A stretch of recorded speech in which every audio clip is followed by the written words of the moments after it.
안녕하세요, 성도님들. 오늘 말씀 묵상 나눠보도록 하겠습니다. 오늘의 본문은 열왕기상 14장 21절에서 31절까지의 말씀입니다. 오늘 말씀에는 이제 르호보암에 대한 후속편의 이야기가 등장하고 있습니다.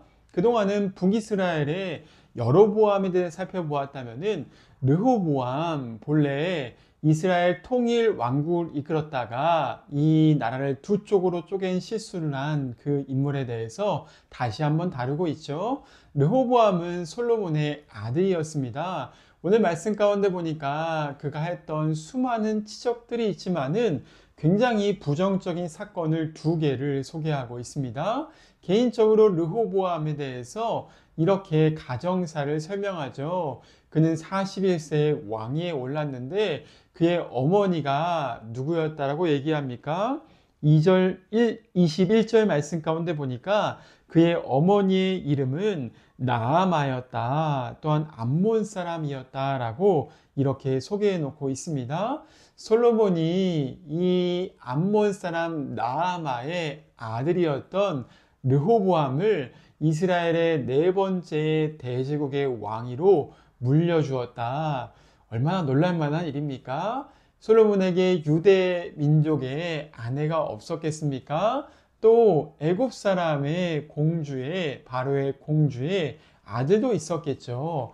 그런데 하필이면은 왜 암몬 사람 나아마 그 여인의 아들이었던 르호보암에게 왕위를 물려줬던 것인가? 참 큰 실수가 아닐 수가 없죠. 오늘 말씀 가운데 보니까 이 나아마가 어찌했을까 나오지는 않지만은 이미 암몬 사람이 섬기는 신을 한번 다뤘습니다. 성경에서는 암몬 사람이 섬기는 신을 가증한 그모스였다라고 말합니다. 그모스, 인신제사를 바치는 그모스 우상이 암몬 사람들의 신이지 않았습니까? 나아마 또한 당연히 자기의 공간 안에 이러한 그모스 우상 신상을 만들어 놓고 나서 거기다가 인신제사를 드리지 않았을 거라는 보장이 어디 있겠습니까?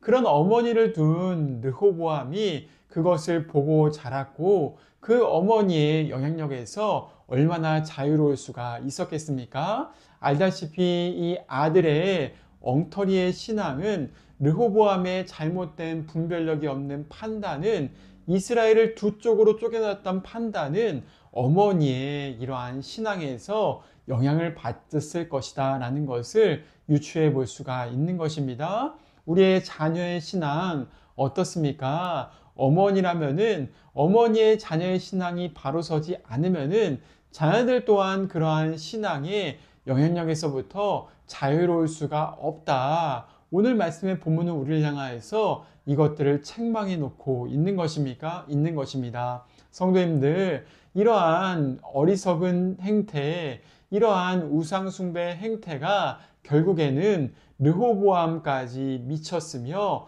어머니의 이런 우상숭배의 영이 아들에게까지 영향을 미쳐서 이스라엘과 또한 분열을 만들고 남유다 전체를 병들게 했다라고 말하고 있는 것이죠. 르호보암이 했던 실수가 무엇입니까? 22절 말씀 가운데 유다의 모든 우상숭배의 죄를 번창하게 했다라고 말하고 그 죄가 여호와를 노엽게 했다라고 말하고 있습니다. 23절 말씀 가운데 산당이 생겼습니다. 산당은 무엇입니까? 높은 산 가운데 개인적으로 세워놓은 신당인 것입니다. 이 신당에 여호와를 위한 제사가 있을 수도 있지만은 대부분 어떤 제사가 있었냐? 오늘 말씀해 보니까 우상과 아세라가 그 신당에 가득했다라고 말하고 있는 것이죠. 특별히 바알 숭배의 그 우상, 바알의 아내가 아세라가 아닙니까? 이 성적 타락하는 신들, 이 바알 숭배의 농경의 신한테 가서 그들이 성적 타락의 음란죄를 지으면서 우상에게 예배했다는 것이 바알 숭배의 핵심이 아닙니까?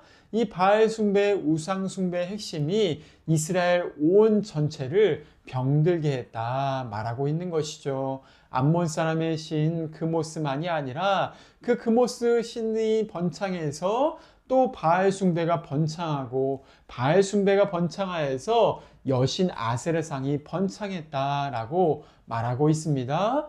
더 나아가서 이것은 어디까지 이어졌습니까? 오늘 말씀의 24절에는 남색하는 자가 있었다라고 말하죠. 남색하는 자 누굽니까? 남성 신전의 창기를 말하는 것입니다. 남자 창기가 신전에 있어서 여성들이 예배를 드리러 올 때마다 그 신전 창기와 함께 예배 의식으로 성적 타락이 이루어졌다는 것입니다.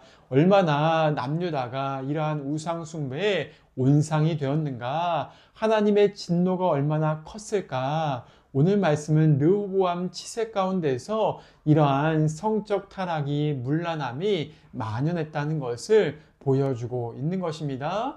성도님들, 우상 숭배가 만연하는 국가는 어떻게 됩니까? 성적 타락이 만연하는 것입니다. 이유가 무엇입니까? 우상 숭배라는 것은 본질적으로 하나님으로 내 심령을 만족하지 못하고 다른 것들로 내 심령을 채우기 시작한다는 것이죠. 하나님이 내 인생에 행복을 주지 못하니까 다른 우상들을 내 마음 가운데 품기 시작합니다. 농경의 풍요와 내 인생 가운데 어떠한 성공과 어떤 명예와 사람들의 칭찬과 이런 것들을 통해서 내 마음을 만족시키려고 하니까 점점 어떻게 됩니까? 마음이 평안하지 않고 마음이 채워짐이 없고 마음에 허무함이 가득해지는 것입니다. 잠깐 내 마음 가운데 욕망과 쾌락이 충족되는 것 같지만은 우상숭배의 결론이 무엇입니까? 계속 그 길로 가다 보면은 허무함만이 가득해지는 것을 알 수가 있습니다. 허무함의 끝자락의 인간은 하나님께 돌아오지 않는다면은 성적 타락의 길로 이끌린다는 것이죠. 왜 음란 가운데 이끌리냐? 다른 것이 아니라 마음이 허무하기 때문에 그런 것입니다. 하나님이 마음에 없으니까 허무해지고 남편이나 아내가 아니라 다른 어떤 관계에서 내 마음의 만족을 채워보려고 바람을 피고 음란을 하고 그러한 성적 타락이 많은 그러한 문화가 조정된다는 것입니다. 얼마나 이 땅 가운데 우상 숭배가 많은가? 그것은 그 나라의 성적 타락의 지표가 보여주고 있다는 것이죠. 우리의 인생 가운데 하나님을 정말 진실되게 섬기고 있습니까? 그렇다면은 내 마음 가운데 더러운 그러한 성적 타락의 우상을 제거할 필요가 있다. 주님은 우리에게 그것을 명령하고 있으십니다. 예수님 또한 그것들을 공생 가운데 보여주셨습니다.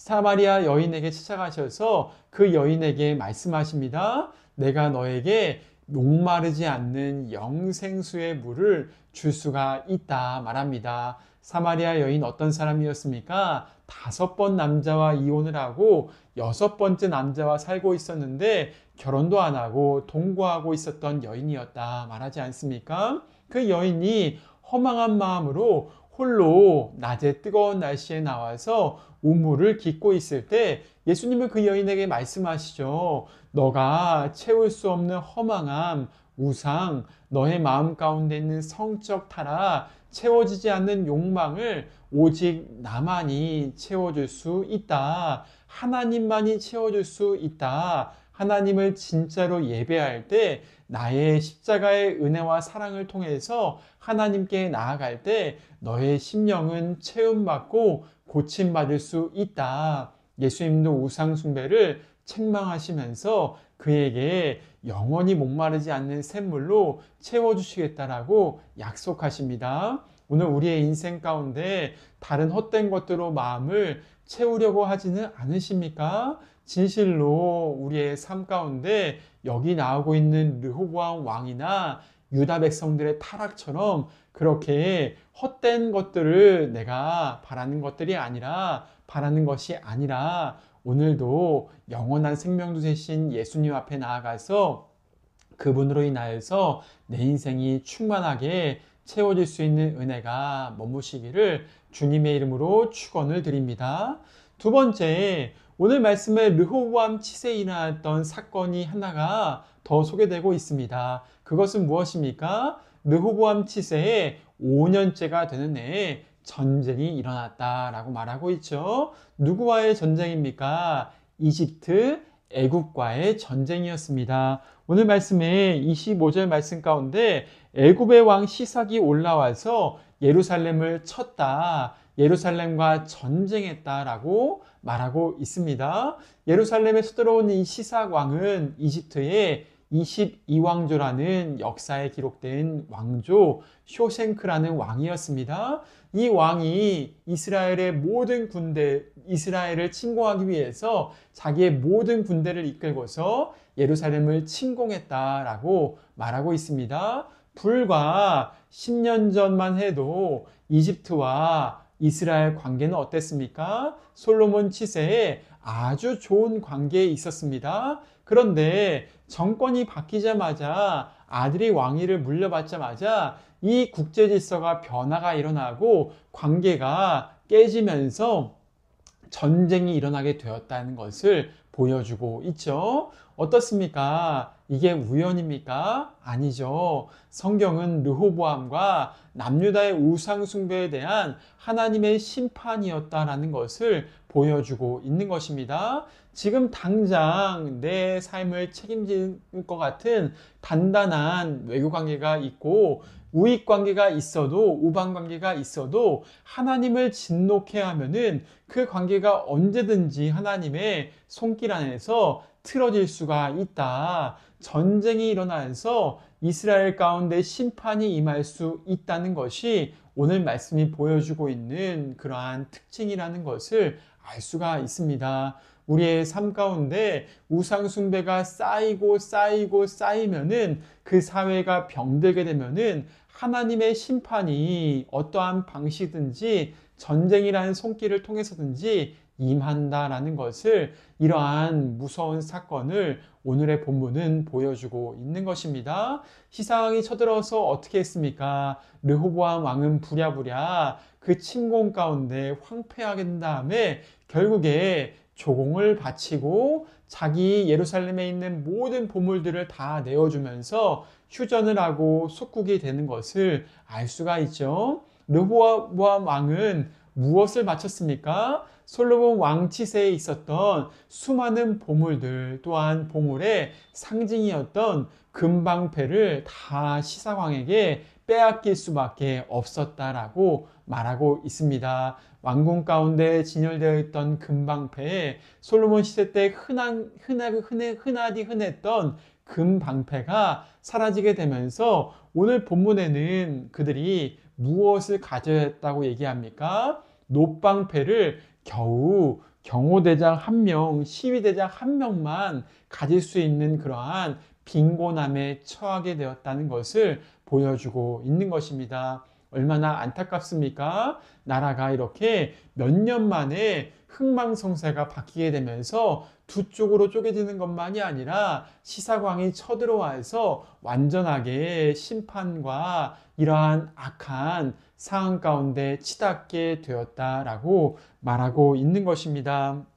르호보암 왕의 이러한 치세 가운데 르호보암 왕의 이러한 그 왕권 가운데 얼마나 그가 무능력했는가를 보여주고 있습니다. 물론 르호보암 왕 개인의 책임도 있었지만은 그 당시에 만연하게 퍼져 있었던 우상 숭배에 대한 모든 백성들이 분별력 없이 르호보암을 따라갔던 그러한 그들의 무지함에 대한 하나님의 심판이었다 말하고 있지 않습니까? 성도님들, 나라의 우상 숭배가 만연하면은 이러한 악한 일들이 벌어질 수 있다 말하고 있는 것입니다. 오늘 우리의 나라는 어떻습니까? 이 땅 가운데 성적 타락이 만연하고 있습니까? 제가 보기에는 굉장히 성적 타락이 만연하고 있다. 우상숭배의 여러 가지 가치관들이 우리의 사회를 좀먹게 하고 있다 말하고 있는 것입니다. 우리나라의 외교국과의 관계는 어떻습니까? 앞으로 향후 몇 년간의 외교적 관계가 어떻게 변화할지 모르겠습니다. 그런데 정말 그리스도인들이 이러한 우상 숭배 가운데서 주님의 긍휼을 구하고 회개할 때만이, 하나님을 찾을 때만이 하나님께서 이 나라 가운데 회복을 주신다는 것을 오늘 본문은 우리에게 일러주고 있는 것입니다. 우리가 정말 깨어있는 그리스도인이 되었습니까? 하나님을 바라시면서 이 어려운 시국 가운데 하나님의 긍휼을 구할 수 있기를 간절히 소원합니다. 우리가 정말 이 나라의 어려운 때에 외교 관계가 요동치고 또 이렇게 여러 가지 불완전한 상황 가운데 하나님의 얼굴을 구하는 그리스도인이 되어야 되지 않겠습니까? 우리가 자기 자신만을 위해서 기도하는 것이 아니라 정말 그리스도인들은 이 나라의 죄를 위해서 대신 짊어지고 주님께 나아가 회개하는 그러한 그리스도인이 되어야 된다. 솔로몬 성전의 기도는 우리에게 그것들을 이미 가르쳐 주지 않았습니까? 성도님들 삶 가운데 정말 이 시국 가운데 나라 민족을 위해서 기도할 수 있기를 바랍니다. 우리가 여러 가지 하나님의 심판과 진노가 임한 다음에 그제서야 기도하면은 무슨 소용이 있겠습니까? 그때 후회하면서 눈물로 기도한 것이 아니라 지금부터 주님께 무릎 꿇고 회개하는 그리스도인들이, 깨어나는 그리스도인들이 많아져야 되지 않겠습니까? 오늘도 하나님의 얼굴을 구하시면서 자기 자신의 우상을 다 치워버리시고 십자가 복음 앞에 이 나라의 성적 타락과 모든 이 나라 가운데 만연해 있는 우상 숭배를 회개하면서 주님께 나아갈 수 있는 그리스도인이 되시기를 바랍니다. 그러할 때 우리가 깨어있고 교회가 깨어있어서 하나님의 회복의 축복이 이 땅 가운데 다시 임하게 될 줄로 믿습니다. 오늘도 주님 앞에서 기도함으로 살아갈 수 있는 성도님들 한 사람 한 사람 될 수 있기를 간절히 주님의 이름으로 축원을 드립니다. 함께 기도하시겠습니다. 하나님 아버지 감사합니다. 오늘도 함께 말씀을 묵상하고 르호보암 치세에 일어났던 이 사건에 대해서 주님께 무릎 꿇으며 기도하며 나아가기를 원합니다. 하나님, 이 땅 가운데 만연한 우상 숭배가 혹시나 우리 마음 가운데도 스며들지 않았습니까? 헛된 우상들, 세상이 채우지 못하는 것들, 우리의 심령이 하나님이 아닌 것들로 채워서 허망해진 우리의 마음 가운데 주님 역사하셔서 진실로 하나님의 복음으로, 십자가의 복음으로 우리의 심령을 채울 수 있도록 주님 역사하여 주시옵소서. 사마리아 여인처럼 헛된 음란에, 영적 간음에, 우상 숭배에 빠져 있는 우리를 돌이켜 주셔서 주님의 영생수로 우리의 심령을 채워 주시기를 간절히 기도합니다. 주님, 우리를 불쌍히 여기시고 우리의 심령을 새롭게 하시며 주님을 올바르게 섬기는 참된 그리스도인 될 수 있도록 일하여 주시옵소서. 하나님, 나라 민족이 그 어느 때보다 어려운 시기에 있습니다. 하나님, 이 나라 민족을 불쌍히 여기시며 긍휼히 여겨 주시옵소서. 이 나라 민족 가운데 분별력이 상실되었고 성적 타락이 만연해 있으며 정말 젊은 세대 가운데 복음이 사라지고 있는 것이 아닌가 심히 염려가 되고 있습니다. 주님, 우리를 불쌍히 여겨주셔서 이 나라 민족을 죄에서 돌이켜 주시며 하나님의 진노를 받지 않도록 국제 정세 가운데서 전쟁의 위협에 휩쓸리지 않을 수 있도록 우리를 다시 한번 돌이켜 주시고 하나님의 말씀의 빛으로, 하나님의 구원의 빛으로 이 나라를 다시 한번 회복시켜 주시도록 주님 우리를 깨워 주시옵소서. 나라 민족을 위해서 기도하는 그리스도인 교회 되게 하여 주시옵소서. 이 나라 민족 가운데 주님의 다시 한번 개입하심과 긍휼이 임할 수 있도록 불쌍히 여겨 주시옵소서. 주님께 모든 것들을 맡겨드립니다. 살아계신 예수님의 이름으로 기도드립니다. 아멘. 오늘 하루도 평안하세요.